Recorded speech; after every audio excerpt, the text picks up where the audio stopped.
Le défi des personnalités du Chablais. Mais qu'est-ce que c'est, vous allez me demander? C'est les fous du Gros Bellay dans le spectacle de tennis qui ont décidé de faire un défi. Et oui, alors on va prendre des personnalités du Chablais. Pourquoi le Chablais? C'est absolument merveilleux. Et pourquoi des personnalités? C'est parce qu'elles sont connues. Mais oui, bien sûr. Alors on va leur demander de placer les mots Pont-Rouge, improbable terminus et Gros Bellay. À chaque fois qu'elles disent ces mots, elles reçoivent des points. Et plus elles le disent, plus elles ont de points et plus elles ont le sens de gagner. Alors c'est tout simple, il suffit de dire je sais voir le Pont-Rouge.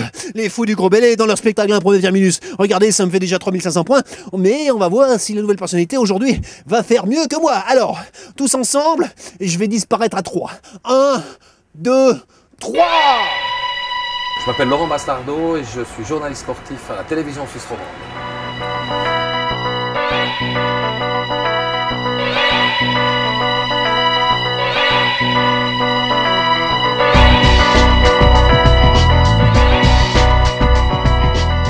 Difficile pour moi d'avertir mes collègues de travail et mes chefs de ce qui allait se passer. Placer Pont-Rouge ou improbable terminus, ça pouvait encore coller. Placer Gros Bellay, c'était beaucoup plus difficile, surtout dans le domaine du sport. Alors bon, on a essayé de le faire un petit peu de manière originale et c'était compliqué, mais je dirais que si mes collègues n'ont rien compris, moi je savais exactement ce que je racontais, donc c'était très bien.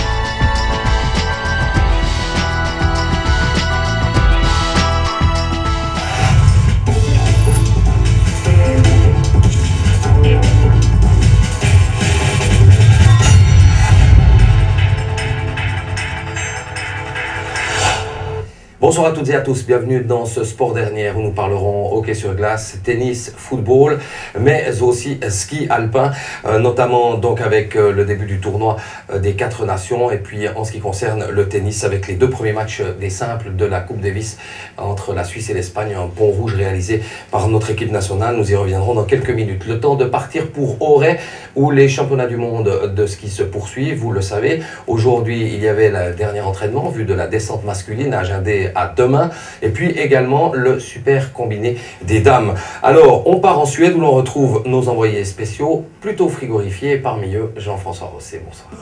Bonsoir à tous, ravi de vous retrouver. On vous retrouve. Cette journée s'achève. Cette journée qui s'achève ici en Suède n'a pas laissé notre ami Knut Kikesson insensible. En bon philosophe, le Suédois nous a posé cette question essentielle. Comme la beauté est intérieure, quand on prend Daniel Albrecht en photo à côté de Mickey, est-ce que l'homme à l'intérieur de Mickey sourit? Bonne soirée en Suisse. Difficile de répondre. Ce qui est sûr, mon cher Jean-François, c'est que Mickey, qui lui a le choix, a certainement mieux à faire actuellement que se geler les oreilles en Suède. Quant à savoir s'il sourit, seul le Gros Bellay ou la vache qui rit pourrait peut-être lui répondre. En snowboard, nouvelle victoire helvétique aujourd'hui à Soukolovo en Russie. Mark Islin s'est imposé dans le slalom parallèle. Et cette information qui vient de nous parvenir, le Châtelois Kevin Romy, victime d'une attaque de la grippe, a dû rentrer à la maison. Il ne sera donc pas présent pour les 2 dernières rencontres de notre équipe nationale à Bâle.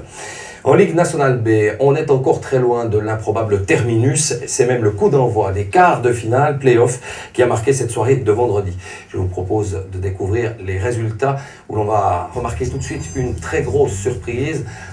Le programme de demain est riche, prise de contact dès 12h15 avec le point fort des championnats du monde de Auray, la descente masculine, suivi à 14h du tennis, 2e journée de Coupe Davis avec la rencontre de double, et puis du football avec dès 17h40 le match entre Grasshopper et Zurich, reprise du championnat suisse de Super League, enfin du hockey sur glace demain avec la rencontre Suisse-Slovaquie, comptant pour la 2e journée du tournoi des 4 nations à Bâle, coup d'envoi de la rencontre à 20h. Et on se quitte avec l'image forte du jour, non pas celle du célèbre Gros Bellay, mais la remise de médailles ce soir à Auray à Daniel Albrecht et Marc Berthaud qui ont conquis hier l'or et le bronze du super combiné des mondiaux de ski. Merci de votre fidélité, excellente nuit à toutes et à tous et à très bientôt.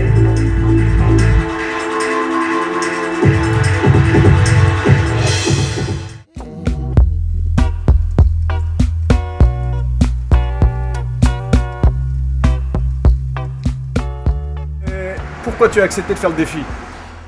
Je crois que la demande émanait des organisateurs. Moi, je trouvais la démarche intéressante. C'était aussi une manière de montrer mon attachement à la région et à tout ce qui touche au théâtre. J'ai une de mes filles d'ailleurs qui fait du théâtre et je suis extrêmement sensible à ça. Donc j'ai beaucoup apprécié cette démarche et c'est pour cette raison que j'ai accepté de relever ce défi. Un petit mot pour les gens qui sont dans la salle et qui sont en train de te regarder maintenant.